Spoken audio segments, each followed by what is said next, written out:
屠夫也是能文能武，还能免费注册公司代理记账呢。酒窝确实好看。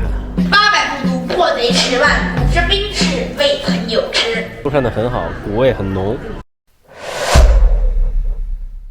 对，因为崇福寺可能因为各种各样的经济上的原因吧，就寺僧就一直在典卖这个寺里的房产地产，以至于就是说使得就是崇福寺原来说周围在明代的时候还有10几个院落，说这些院落后来都被典卖干净，以至于和尚没有容身之所，后来就跑到这个弥陀殿的大台基，就是月台上建了2个僧是吧？就搭在那儿了。对，说这个房子一直到了上世纪大修时候才拆下来的。对，老照片有。所以呢，崇福寺也能反映出一个现象呢，就是在中国北方的这个佛教，我们多次讲过，就到了清代的时候呢，走入了一个没落。已经进了朔州的城区，它这边左手边是它的古城，然后周边是很多叫卖的小贩儿。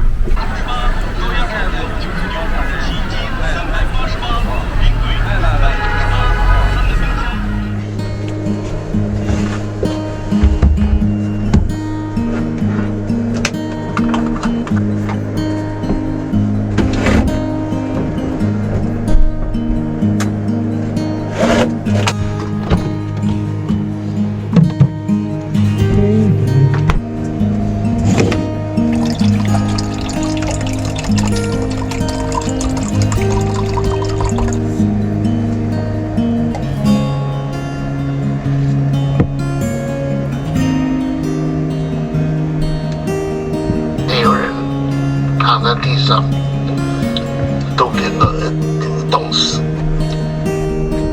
今天没有了，这已经了不起，使得人可以相称平等共位关系。我们要长命，过这日子顶都是天，夫妻夫弯着头看着地，这种人。是我的一个人间观的观念，就是希望这种情况出现。我们不这么说的，孔子说，天命是降在，不是皇者上，是在人的身间。孟子说，最可贵的道德恻隐之心、仁义礼智，都是人的本性里面的。The next morning， 现在是早晨8点半 ，Carrie 出去溜达了。现在是停在朔州古城旁边的一个停车场上，或者等他回来出去找点吃的，然后逛一下朔州古城。这床被子加上电热毯。睡得非常舒服。现在到山西了，晚上都不用开柴暖了。电池呢，出发的时候是69%，一路没有补电，现在是34%。因为它白天的时候有时候阳光比较好，它会自己充电，基本上是30多到50多这么徘徊吧。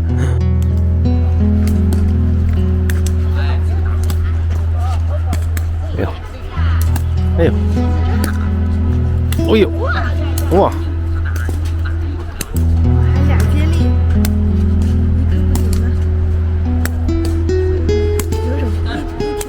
哎呦，哇哇！朔州古城旁边的商铺，有点上个世纪的感觉。今天天气有点阴。这边就是朔州古城，包括比较著名的崇福寺，还有2个庙，都在那里面。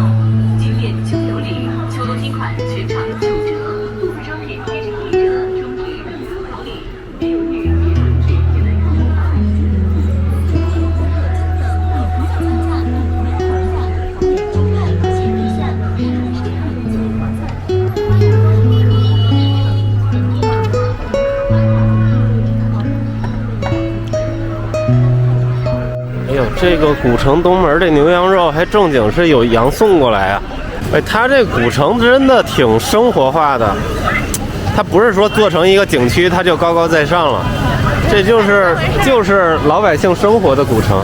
看这个屠夫也是能文能武，还能免费注册公司代理记账呢。啊，鸡、乳鸽、兔子，现烫现拔毛的，所以现在空气里呢，确实是有那种家禽的味道，有点像农村大集的味道。虽然是为数不多的金代的大寺，确实这个崇福寺它是在生活区、闹市区里面比较接地气。这护栏是专门练身法的。金代大寺崇福寺，不少人啊。朔州市文旅集团一些文创，然后有盖章的小本本好火爆。确实这个样式不像汉传佛教的，所以说那个崇福寺它的这个建寺的构造包括延续，它不是说延续藏传佛教的，它是延续这个辽金的，包括那个你看一般汉传佛教的藏书阁，它是放在一个寺庙最后边的。这个它直接是刚进完那个金刚殿四大护法、四大金刚完了以后，它就是藏书阁。然后藏书阁里面的这个佛像造像的样式，也是充满异域风情。明代重修时候的造像，释迦牟尼佛、药师佛、阿弥陀佛。然后这个壁画是清代的，而且这边还有六幅三国五像的壁画，这是关羽。这边好像赵云吧，反正。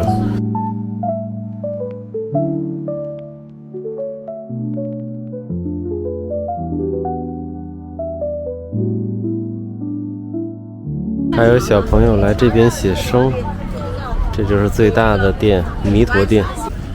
可不可以画树啊？也画树也得带这个特色的呀。我们今天想到哪儿，小朋友？不画寺庙，想画树。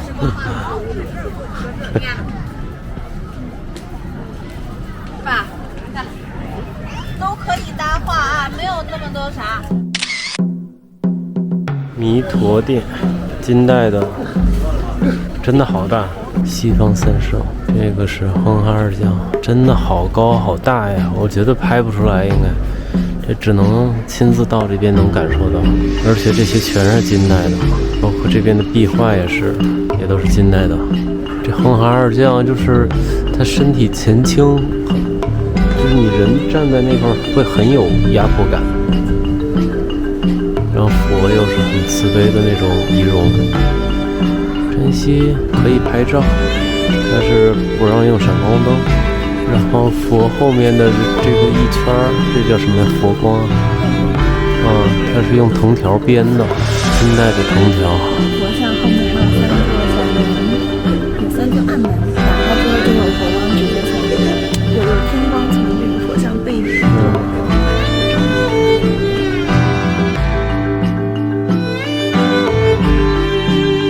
朔州它改名改好多呀，朔县、马驿。朔州、汕阳、环州、武军、朔宁军、朔州、朔县、朔州。朔州它是因为在雁门关的西北边，雁门关外，所以它在宋元时期主要是辽金的范围，先是辽代，后是金代。然后崇福寺这边主要是金代，包括最主要的弥陀殿是金代的修建的。它从台基到这个殿顶，这个可以说是原版原漆啊。后来到了建国完以后呢，发现它有了一些柱子，包括上面的屋顶琉璃啊，有一些倾斜断裂啊，所以80年代到90年代初，做国家文物局拨款进行了修缮。也是遵循这个修旧如旧的，包括能用原来的柱子，就是卸下来给它加固啊，还是保留原来的风貌，修缮的很好，土味很浓。我觉得从金代到现在，对吧？